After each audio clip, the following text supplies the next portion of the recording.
Even in beautiful Miami, Florida, really not beautiful things are happening. Really ugly things are happening. And it takes all of us. My name is Amanda Altman, and I have the privilege of serving as the CEO of Kristi House. Kristi House is Miami-Dade County's nationally accredited children's advocacy center. We are fighting to combat child abuse and child trafficking. We work with kids who have been physically abused, sexually abused, and then, of course, trafficked. We've been around. We're celebrating our 30th anniversary this year. Congrats. Thank you.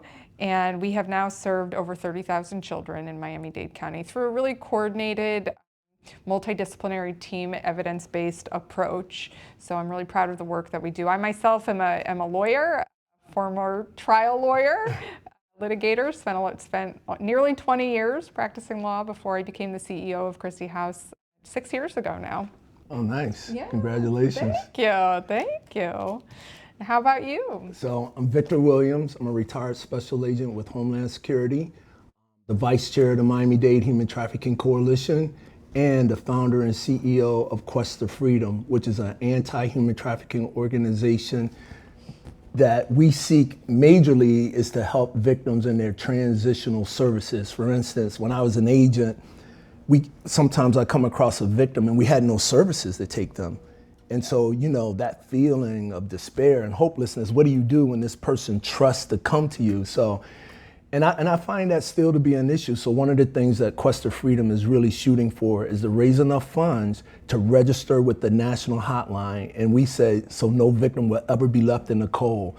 So that means if you need that hotel for a night or two, if home is safe, we'll get you that bus, plane, or train ticket home, an Uber ride. Our job is to get you transition you to a safe space, and then with all our other resources to come in to help carry out the other duties. Educate to the level of culture so that people understand it. Because our thing in changing culture is you have to educate people to the level that they understand the issue. Then you have to have policies and laws to enforce it. But we look at ourselves as empowering people with good information, so when they're faced with issues that we deal with, they make better decisions. And it's always about, partnerships as that fourth P and the three Ps, fourth P. Now it's five, policy, right? So, but yeah, partnerships are key to this fight. I learned a long time ago, we're not gonna arrest our way out of this. Law enforcement can't fight it alone, service providers can't. We need to be together. And so our education process really comes down to letting people know that it's all about us. Yeah. And if you can really understand this to a level that we understand it, I'm sure when you started doing this work, it changed you, Yes. Yeah, it does, right? It changes you, and it changed me, and I think it made me a better person because it sought me to be a better person so that I can really see that person and not let culture dictate to me what culture is telling me this person is. I can really see this person as an individual and understand where they're coming from. So that's what we do at Quest. That's awesome. And, I don't know if we've ever talked about this. I think we probably have, Victor. But, I was at the U.S. Attorney's Office. I was an assistant U.S. attorney when you were at Homeland Security. Oh, I didn't know that. Yeah. But I worked mostly on the civil side, so never really engaged too much with law enforcement. When I started in this space, I honestly didn't really know what human trafficking was. Yeah. I mean, I thought of the movie Taken with Liam Neeson. Mm-hmm. I use that as an example a lot because in my mind, that's how human trafficking was. And I think maybe in some different countries, that's how it is, but I think it looks very different in the US, and I'm going way out of order on things here. But can we talk just for a minute, let people know a little bit about what human trafficking in the US looks like? Well, I don't think it's just human trafficking in the US, it's really worldwide, because I tell people human trafficking victims and traffickers all start in homes all around the world. And it's the homes that are creating trauma. It's the homes that are, where it's generational trauma, parents, living in the space or raising kids in the space that they only know, right, passing that trauma to their kids. And as we know, unresolved trauma creates the vulnerability that not just deal with sex trafficking. I think it's a kind of issue to all our world ills, whether it's drug addiction, alcohol. So let's understand the core. You know, where does it start? Because if we can understand where it starts, then maybe we could start having that true prevention. Right. By Conversation and educating people. education, yeah. So yeah, I mean, and I think this is worldwide. Culturally, it may present it differently. Yeah. But worldwide, it's still, those kids are starting, victims are starting at home. And the question is, when you see it, like I always ask in my first slide of my presentation, it's stories of what happens, bad stories that happen to kids that are true. And I ask my audience, no matter who they are, if they have kids, then I ask, do you know kids that you love? You know, so we all know people, young people that we love. And I go, if one of these stories were happening to that person that you love, what would you want your community to know about human trafficking? What would you want law enforcement to know about human trafficking? And what would you want your government to be doing to protect you? So those are great points. Yeah, so human trafficking is worldwide. I don't know if this question is to get into the definition so people can really understand it. I was thinking about like the grooming process, because I think a lot of people, myself included, before I got into the nitty-gritty of this job, but you know, I really had it in my mind that kids are snatched off the streets and forced into this life. I didn't fully appreciate the grooming process and how that transpires, and the fact that all too often it's somebody you know who's doing this to you. It's somebody that you think loves you. They take the time to first build your trust, then they start trafficking you. Those were all things I didn't know. I really thought of it more, like I said, as a kidnapping situation, and as a situation where then you're physically bound. And as you know, we all know from working in this space now, that's not really at all what it looks like. When you realize that, what was that to you at that moment when you realized it's not taken, this is the reality? It was so eye-opening for me, and I think I was a little mortified and a little embarrassed, honestly, that I had had this perception for so long. But it was also really scary for me. And the reason is, I think back to like my 13-year-old self and all the things I was going through as a 13-year-old kid. But I was a product of divorced parents. It was a really nasty divorce. And I was really vulnerable at 13 and younger even, and a little bit older. And I feel like, and I remember feeling this way when I first learned all of this, remember feeling like, oh my gosh, I could have so easily fallen victim to that, to something like that. It's really scary and a really vulnerable. That's why we focus on the culture, because through my own experiences, like, when you were working at the U.S. Attorney's Office here, I was assigned to the FBI Joint Terrorism Task Force. I worked on that Liberty City 7 case. Oh, wow. So I was tight. But then when I had the opportunity to go to Botswana, the International Law Enforcement Academy, I don't know if you know about those. But anyway, I was the class coordinator, and that's when I got my first class on human trafficking. When I got back to the States, my time was up with the FBI, and I was coming back to Homeland, and I got assigned to the human trafficking group. Couldn't tell you the difference between human trafficking, human smuggling, right? Didn't really understand what it was, but I knew after taking that class and hearing the terms modern day slavery, something bothered me. Something bothered you, But I wasn't thinking prostitution and pimping, right? Because that was the culture, right? So when I got to the group, and to make the story short, one of the guys had a case of these 8 or 9 victims from Mexico. We had to keep them in detention as material witnesses because they were willing to go back. And we knew they were trafficking for 8 months. They kept saying they weren't. And you know, we don't have a deposition system in the federal system, but we were deposing them to go to trial. That's how bad it was. And then we found out that one of the victims was part of the trafficking family that was keeping them afraid.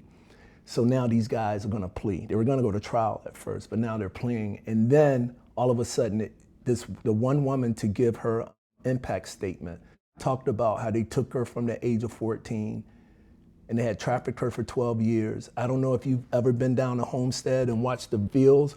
She was put in a trailer along those roads. Those guys didn't go home, take showers, put on clean clothes. They left those dirty fields where she was forced, and I don't use this word sex anymore. I call it rape. Because that's what it is. That's what it is. When she was raped 15 to 25 times a day, she's telling this story. And something hit me, and I knew I would be in this fight I didn't know how, but I knew this was something I would be doing for the rest of my life. And I know now, through my own inner work, that I'm living my passion and my purpose in life. And that's all that matters right now for me. That's my goal, to educate people. But that was my awakening, because even culturally, I was like, what's wrong with these people? Right. I didn't understand trauma bonding. Right. So it's these little things that happens in this space. And so I always tell people, I talk about this from my lived experiences, not as a victim, but learning from victims, learning from survivors. Being part of this process has changed me as a human being, a man, a father, and I educate from, if most men know what I know and acted on it, we can change it. We could change this. Just like that. Yeah. Because we're leading it, and it's all about mindset, you know? How did you get to this position? I want to know. How did you get this? Yeah, like I said, I had been a trial lawyer. I'd been practicing law for almost 20 years in a completely unrelated field. I mean, I had been at the U.S. Attorney's Office, but the bulk of my litigation career was really in toxic tort litigation. So like asbestos and tobacco litigation, and some medical malpractice litigation, even a little commercial litigation. So nothing to do with any of this. But I was starting to feel like I wasn't living my purpose. I mean, I wasn't going home at night feeling satisfied. Which is interesting, because you work for the prosecutor and you're protecting the government and all that, right? And I just wasn't feeling, I wasn't really feeling like I was making a difference. And to me, it's really important to make a difference and to try to leave this world a little better than I found it. Yeah. I have 4 wonderful stepchildren, but I don't have any biological children, and I love children. I think that protecting children is incredibly important. And so when I was kind of in my head making this decision that I wanted to get out of practicing law, and I wanted to find something that I was more passionate about, working with children was really something I wanted to do. And the timing was sort of just fortunate for me at Kristi House with my successor, or my predecessor rather, was ready to retire. How did you make that connection from a prosecutor to knowing about Kristi House to being in this position? I'm not from Miami. I moved here in 2008. Oh, okay. And so I moved here and I didn't know anybody. And I moved here to take the job at the U.S. Attorney's Office. Right. And so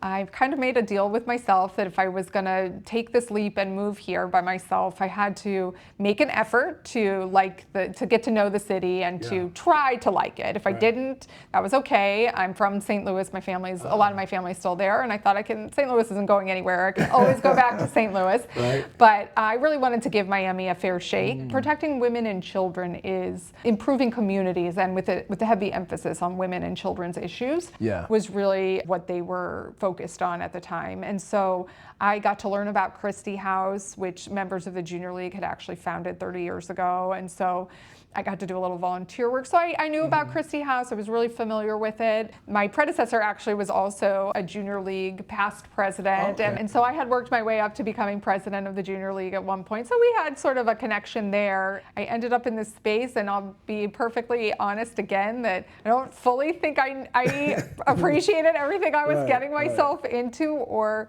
all of the great work that Kristi House does. But now I feel so incredibly blessed to be in this space. And like you, I have learned so much. And I think the most I learn is from survivors. And our human trafficking program, Project Gold, as you're well aware of, is survivor informed. And we always have survivors, people with lived experience on our staff to really help guide us and help shape the program. And I'm really proud of that, and I think it makes us all better. Well, I can tell you right now, from the little time that, being back here since 2021 and getting back involved with the coalition, because after I retired in 2018, I went to Atlanta. Well, I worked for an organization called Child Trafficking, where we travel around the country educating law enforcement. Then I did a couple years team security for the Atlanta Hawks, while still doing Zoom calls with child trafficking, staying in touch. But when I left the Hawks, which was a great job, great experience, traveling around with the players, playing first class, everything, wasn't feeding my soul. The state of Georgia got funding for human trafficking, and they were looking for a coordinator. I ended up becoming the human trafficking coordinator for the state of Georgia. The state of Georgia. Yeah. Oh, Yeah. I didn't realize that. That was huge, and because it gave me a different perspective. Because when I look at Florida, and I know we're doing great stuff here, and we're leaders in this space. When I look from the level of from the state position and how we were bringing in everybody, here we work in silos. You got the Miami this, you got the Broward this, and sometimes I really don't feel the connection from the state level. I know they, the Attorney General got the council and everything, but sometimes, and I'm connected to them, but you still don't feel that presence that from that position, I was making those connections and really feeling the presence of the state. Interesting. And That's a really so interesting everybody knows what's going on. Everybody is connected that wanted to know, but we're out there seeking people in this space too. Yeah. So no, it was great. But I was gonna say, the short time that I've met you and seen the work, you've already made it better. Thank With you. the new programs, now taking on boys, expanding the goal, Project Goal. I remember working as an agent. I would go by that one place and speak to the girls, and I actually did a boat trip for them one time. My buddy had a yacht, and I was like, hey man, I need your yacht to give them some exposure. But I tell you, the one important thing that ever happened, I ended up helping an 18-year-old that was trafficked out of a hotel, and she went online, and she goes, how does a girl get away from a pimp? And it hit the national hotline. I wasn't a duty agent that night, but I live in Miami, and I was a human trafficking coordinator, so I always get those calls from Barbara Martinez. And so where I was, the duty agent lived in Weston, I was in Miami, and this girl was in a hotel right by the airport. So I was like, hey guys, I'm going, and my best friend was an FBI agent, just happened to be there. He goes, I'm going with you. Oh my gosh. We went to the hotel, we got the girl out, the duty agent showed up, but I left the duty agent to deal with the guy. And I called Maria Clara, Project Gold. And she goes, Vic, we're not all night. So I know I'm saying, but Maria Clara, I need a place to put this girl. And that's why we do what we do. Yeah. She was 18. So I could have put her in a hotel if the system was there. Right. But Maria Clara got up that night and she stayed with that young lady till we got her in a place the next day, and then got her home the day after that. Wow. So that's the partnership, that's the collaboration, and that's like the foundation of where you guys come from. And already I can say if you left today, you left it better than you found it. Thank you. I appreciate that. Because that's what we all want to do in this course. space, especially when we're so passionate about it. Yeah. What are some of the issues you see in this work for outside of always trying to raise money? The political issues, what are some of those things that are kind of like making this fight harder for you? Another thing that surprised me is how much this is still an emerging issue, right? Yeah. So still so much that we don't know. Right. A direct services perspective to know if the way that you're treating the survivors is the best way, if you're providing them the best help. So, in the Children's Advocacy Center portion of Kristi House, where we're dealing with sexual abuse and physical abuse, and I hate to use this term run of the mill, but your more typical sexual abuse type cases or physical abuse, the evidence is out there as to how to best treat that situation and how to best treat the children in that situation. The evidence isn't there yet for human trafficking exactly. So a lot of what we're doing, and it's getting closer, but a lot of what we're doing at Project Gold is trial and error. So we're trying something and we're seeing, is this effective in helping these survivors? Is this, and when we started Project Gold, we did not have, for example, we didn't have a program for education or career pathing. And we realized at some point, 6, 7, 8 years ago, we realized, okay, you want to get them out of this life, you want to get them on a good path, you give them therapy and help them that way, but what's next for them? And we had to start that program there. It's our Bridges to the Future program. We had to start that to then provide that education piece and that career piece for them. So we're constantly learning because we don't yet have all the evidence. Even the therapy we're providing, it works. We know that it works, and it's evidence-based when it comes to sexual abuse and other forms of childhood trauma. ACEs. All that kind of stuff. Yeah. But it's not really yet specific for human trafficking. And so Yeah. it's trauma, it's Yeah. trauma focused and Yeah. trauma based. No, I And get so you. we do know that it works. Yeah. But is there something that would be better for us to be using or different? I don't know. And so I think it was really surprising to me, and it shouldn't have been maybe, or I should have, I don't know, but it's just we don't yet have all the evidence. So actually a lot of what we do, we have it studied at Project Gold so that we can measure the effectiveness and the outcomes and make sure that what we're doing, then we can shift a little bit here and there if we need to and adjust so that we're certain that we're providing the best services. I think though also still the education piece makes our job harder, right? The education piece, people aren't aware.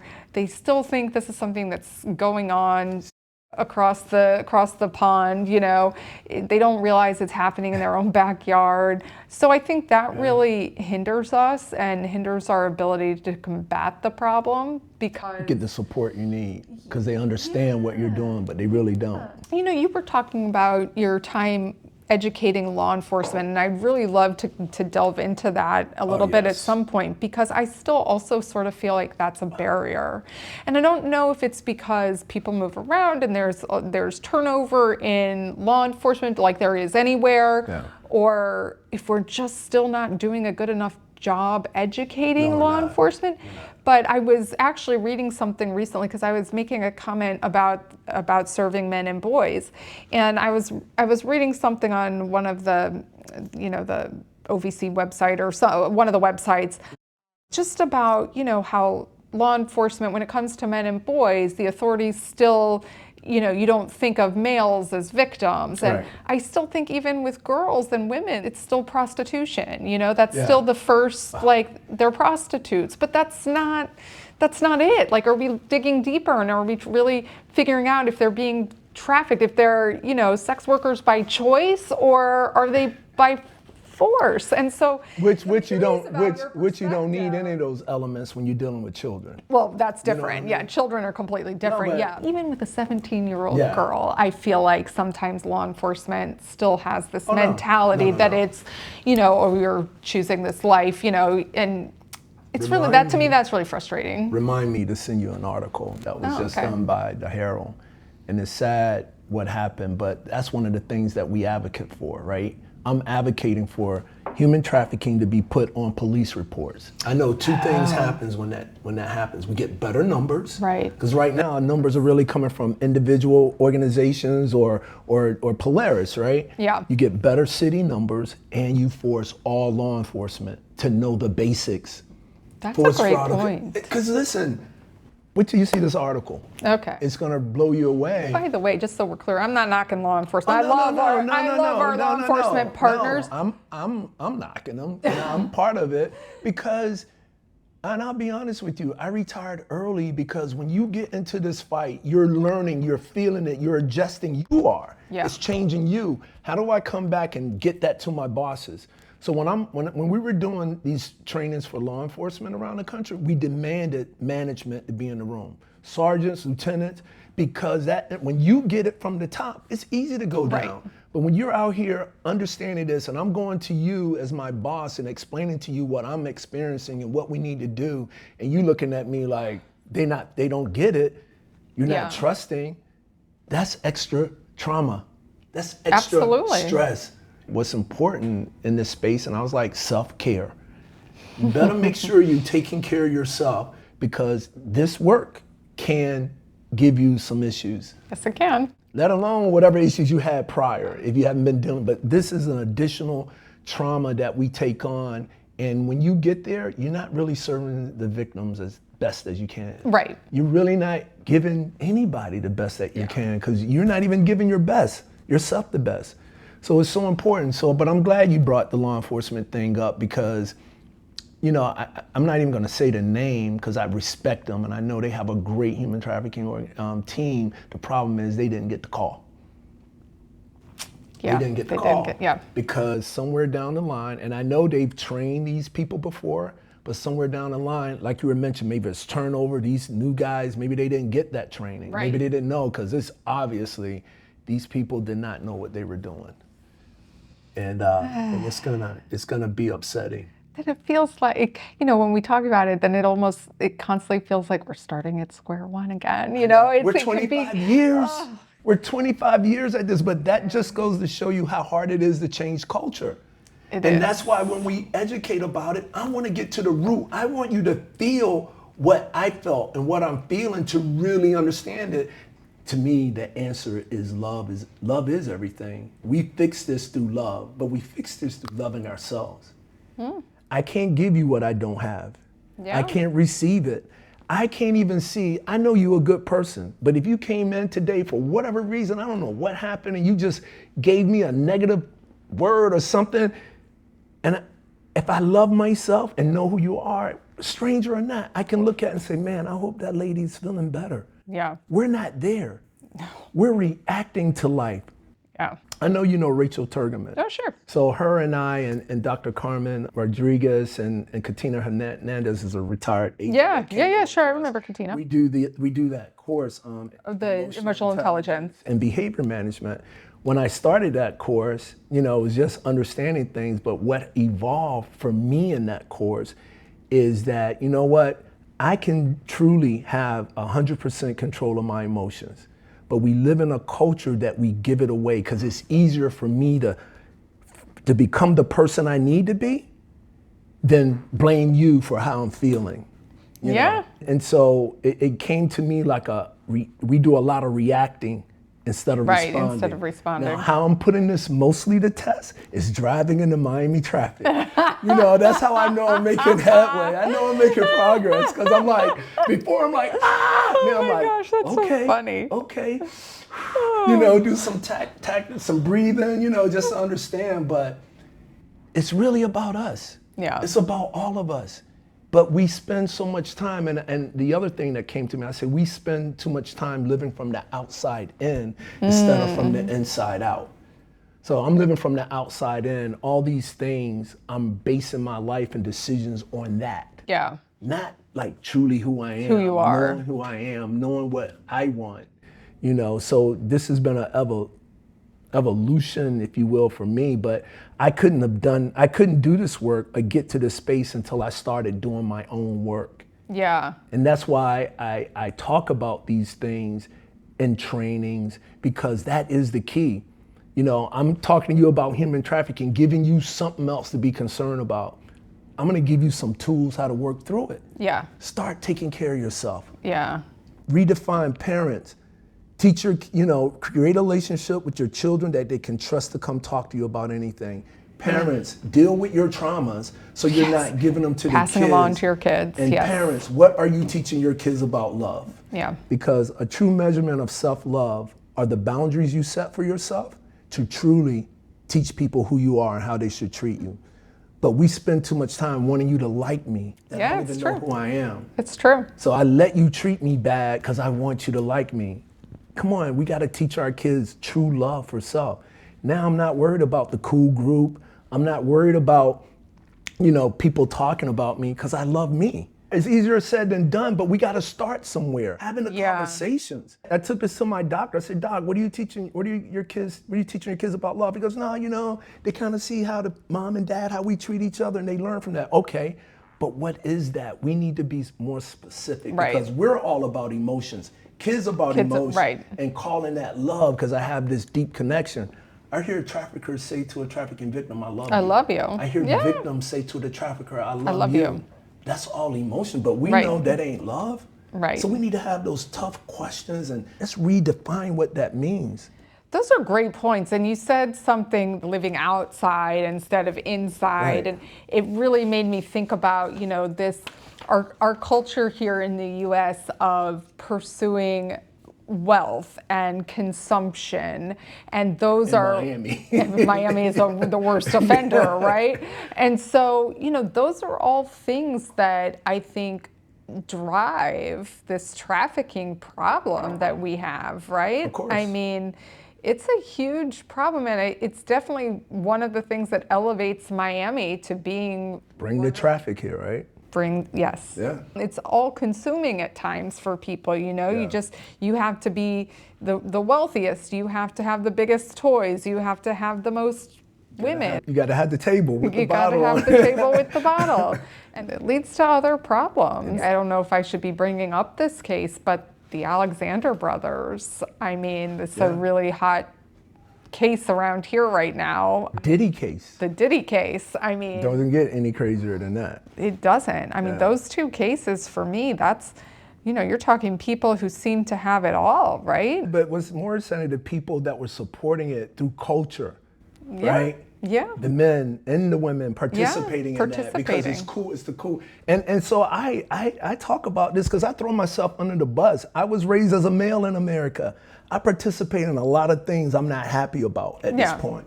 But the thing is that once I started working in this space and understanding, that's what's like, I don't want to deal with that. I even had issues with my friends, and I love it because back then, they would hit me with the tough questions, and me to try to escape the culture that supported it, it was tough to respond. But I look back now, I go, thank you guys for debating me on this crap, because now my argument is even more stronger because I understand more. Right. It drove me more to understand the world, and so I'm very comfortable having that debate with anybody, because you have this world that think decriminalizing this would make it better. In my opinion, it would make it worse.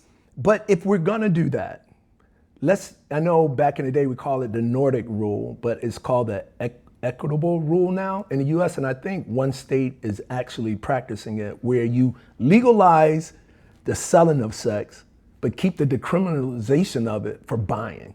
Because you remember, we're coming from a cultural situation where it's okay to buy. It's okay to buy. So let's switch that around and make the buyer the bad guy, the illegal person, and stop arresting potential victims in this space. Let's try that for a while before we let it all, go. I remember I received this Malone Award. It doesn't exist anymore, from this organization that was heavy. And the first recipient of that award was a police officer from Sweden who has had that law for a long time. Yeah. Big people in the room, and he asked in his speech when he received the award, why do you guys arrest victims? So think about what you're doing. The year 2000, when this law came out, it said force, fraud, or coercion are the elements, but it only applies to adults. It took us 16 years in the state to finally pass the law, although we had the Safe Harbor Act that gave officers other options than arresting.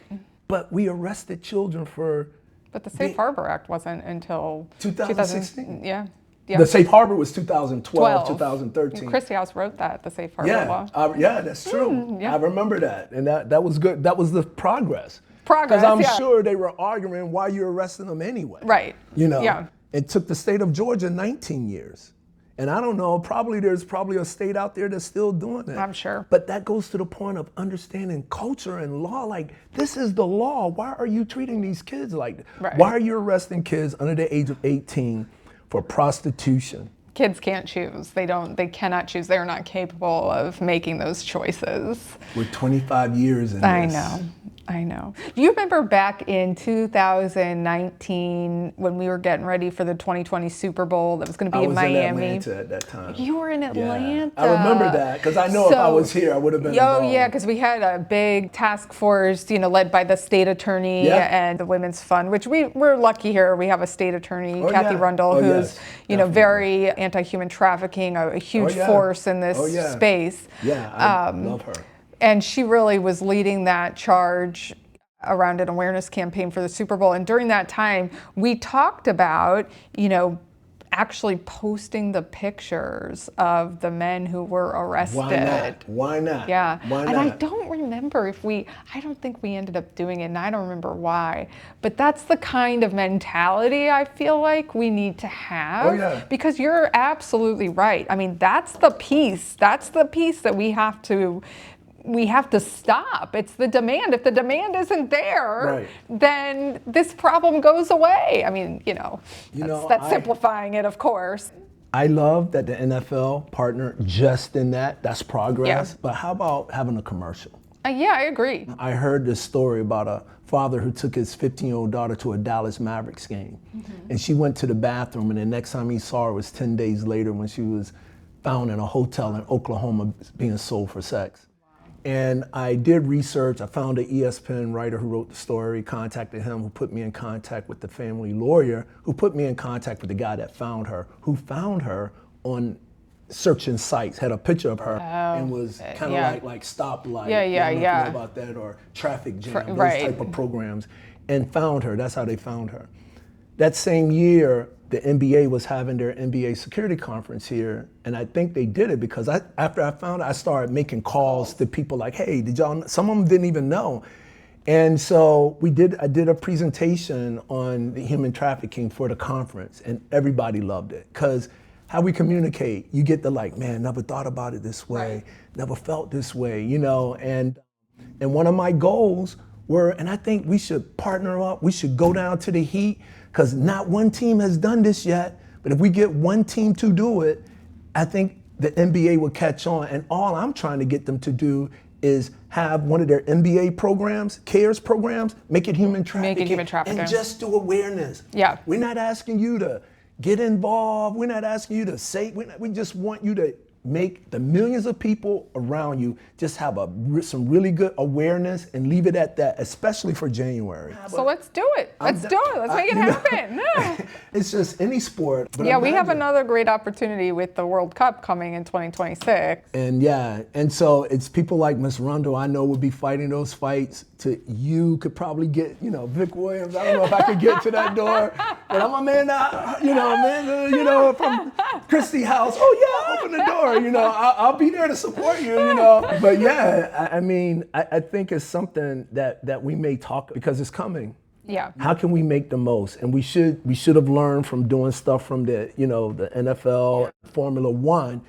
What's the next level that we can take this to bring awareness? Well, I'm hoping. I don't know yet. I know Kathy Rundle and her team are going to take the lead like they did with the Super Bowl, which is great. I don't know, and I'm hopeful that FIFA's coming with a little bit of money. Ray Martinez, who was involved with the Super Bowl, he's back with FIFA. Okay. And Alina Hudak. Chief Hudak is chief of police over in Coral Gables. Okay. That's her husband, and she was the city manager over at Miami Beach. So we got some good people in FIFA, and so hopefully, it's something we can all work on together. Because I think it's these kinds of events are great opportunities for us to really raise awareness.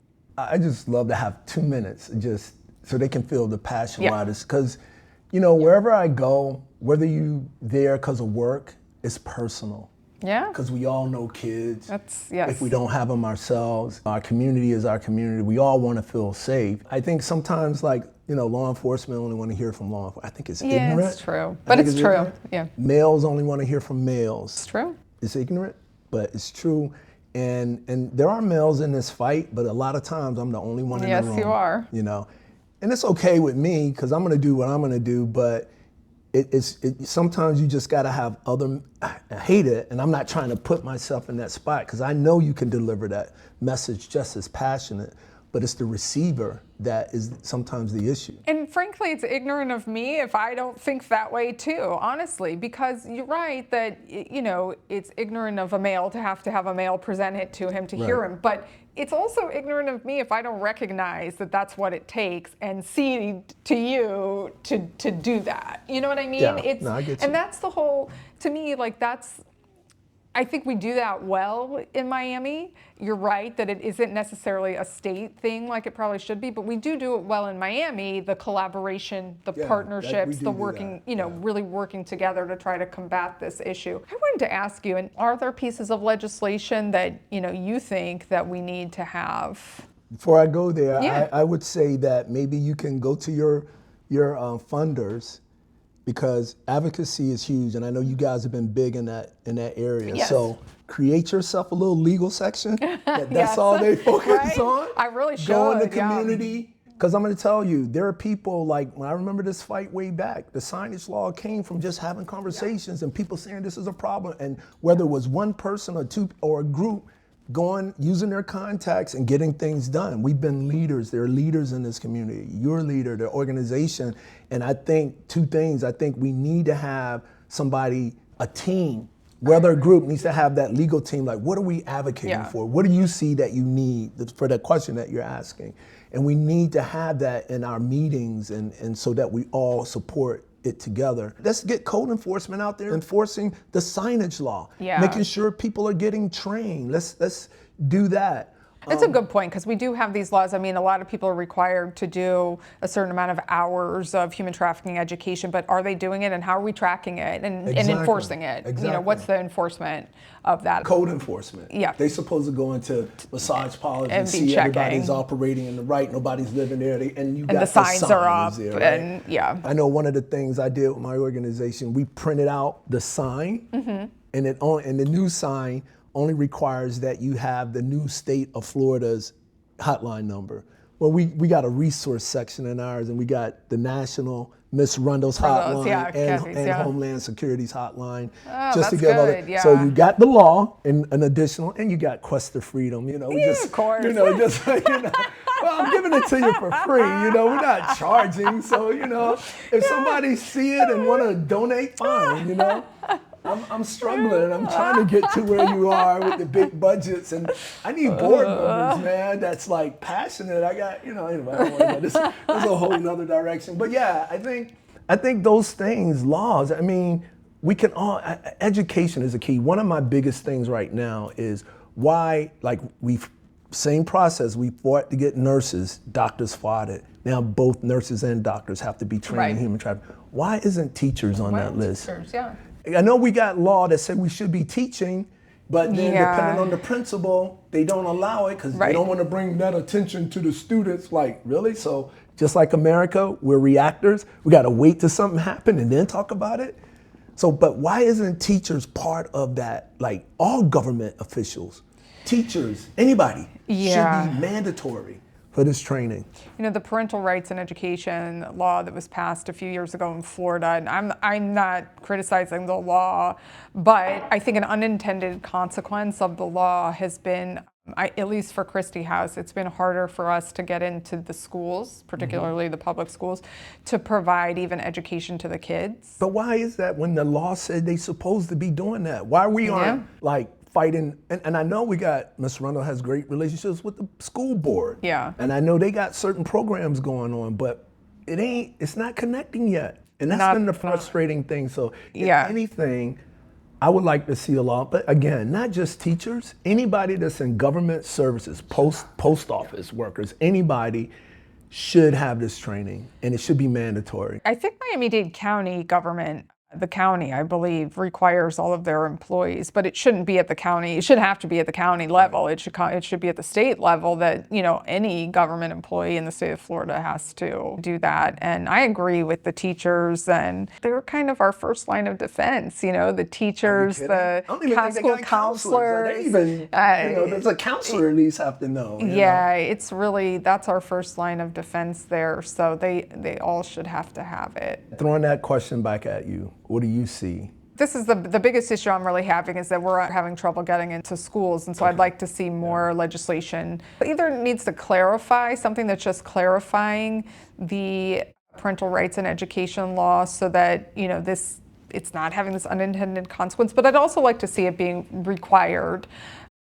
You know, there's really good research out there about what the effects of a child having even one course in child safety and keeping themselves safe. It reduces their risk of being sexually abused, like by 50%. Kathy Rundle championed this law for years. It was the child depositions. And we pushed that with her a couple of years ago, and we're able to get it passed, not last session, but the session before it. Not 100% of what we wanted, but still. Which is ridiculous, but still much better. Progress is progress, and I'm really proud of that. You want to explain it? What that was? Yeah, so most states actually in the United States now don't make it a right for a defendant to take the deposition of a child under the age of 18 in a sexual abuse case. But we did in Florida. The defendant had the right, and if there were multiple defendants, then you had multiple lawyers who had the right to take the deposition of a child who was under the age of 18 who had been sexually abused. Now, can you imagine for a moment that you have a 7-year-old kid who's alleging sexual abuse against, you know, somebody, and you have multiple lawyers sitting at a table like we're sitting at right now, grilling this kid. And I'm not knocking defense attorneys, because they're doing their job and zealously advocating for their clients. But, you got this little kid, and if I'm a parent, I may be saying, I don't want my kid going through that. So then the state attorney can't prosecute the case because the parent doesn't want their child testifying. Or you don't want to put the kid under that. Right. And so listen, I give Kathy and her team so much credit, because she, for years, really, she pushed the bar. She pushed everybody to pass the law, like other states have, where it's not a right to take the deposition. Some states take it further and actually say you don't have the right at all. We ended up doing here was, I think it's children actually under the age of 16. Right. It's not a right to take the deposition. They have to go to the judge, and they have to show good cause for needing the deposition. Right. It's working really well. The judges really understand it and are,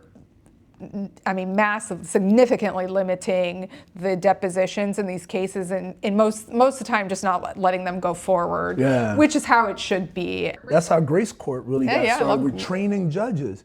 So that's a level of people on the feds we need. I ain't even going in that case, but that's just another group of people that need to be trained so that when these cases come, they can really understand the trauma that these children are going through, and it's no need. You need to figure this out. I tell you, one of the biggest things that I would love to see. I hate when prosecutors, they come and they go, get your defendant, get your client to work with us. Enough of that. Yeah. Why don't you figure out how to work a case? And I'm sorry for pointing at you, Mr. Prosecutor. Why don't you figure out how to do this case? We do murder cases without the victim. Right. Why can't we focus on that? And I've seen it done. It's been done, and it's being done. And that's where we need to go, because to put children, you're re-traumatizing them. And what are we doing? So we can feel good about putting a bad guy away. Right. How much is it really worth for me to put this kid, knowing he's a bad guy, but this is a human being? Would you do it with your kid? And that's the question. Yeah. And if we don't start asking ourselves those type of questions, what if it was me? What if it was my kid? Yeah. What would I do? You try to feel those feelings instead of sitting back judging where people should do based on your involvement or connection to it. Well, I'm so grateful that we were able to sit down and have this conversation. I'm really grateful to Manor House for putting this together for us, and to you for doing this with me, because I think it is these conversations that help get us started and help point us in the right direction. And I hope people were tuning in and are listening, because I think it's so critical to be able to sit down and talk about these things, and it's part of the education process. It's part of making people aware. I really want people to understand that this is a huge problem, that trafficking is a huge, huge problem in our country. It's a huge problem where we live, and we are so fortunate to live here, right? We're fortunate to live in this country, but man, look outside this window right now. We are lucky to live here in beautiful Miami, Florida. But even in beautiful Miami, Florida, really not beautiful things are happening. Really ugly things are happening. And it takes all of us coming together, understanding, truly, truly understanding the problem, and then coming up with the solutions to combat these issues. And so I'm really just grateful that we were able to sit down and have this conversation today. And Victor, I'm so thankful to you and all that you do, and your time as an agent, but what you're now putting your passion towards. I mean, we need more men like you. We need more people in general like you. And so I'm so glad that you chose this as your next act. And your next chapter in life. maybe, but whatever happened that brought you to this place that you're at right now, we're all really lucky to have you. I want to thank Manor House also for an opportunity just to educate, bring awareness. I'm really honored, and I really mean this from my heart. I know who you are. I know what you do. And for you to even want to have this talk, I think this is the first time we know we've sat on panels together, but to really go here and speak. So I learned some things about you I didn't know, how you got here, which was so important, but I feel closer to you than I did before, and I'm honored that you were here. But we talk about Florida. So before we leave, let's give some statistics. Oh, yes. So Florida's number 3 still over years. 2023 statistics haven't got to 2024. Miami is number 1 in Florida and number 5 in the country. right? And that is not what you want to be number one in. I'll give you some other statistics. Plug another friend, Gloria Martinez from the Tree of Life. Oh, sure. Her and I did a project called Too Much to Bear. Last year, or was it? Yeah, 2023 also, because we did it in 2024. The DCF, Department of Children and Families, recorded 1,627 children trafficked from their records only. Just from their records. And we did a program, Too Much to Bear, on St. Thomas University. Got to plug Dr. Patty from that program. Sure. And we collected maybe over 1,627 bears, but we had these bears on the lawn as an indicator of these were children. We live in this lovely place, but it's bad everywhere, but it's bad here too. Really bad. And labor trafficking, more than anything, why people need to know about this. Because I have friends say, Vic, I don't go to strip clubs and I don't buy sex workers. Why do I need to know about human trafficking, right?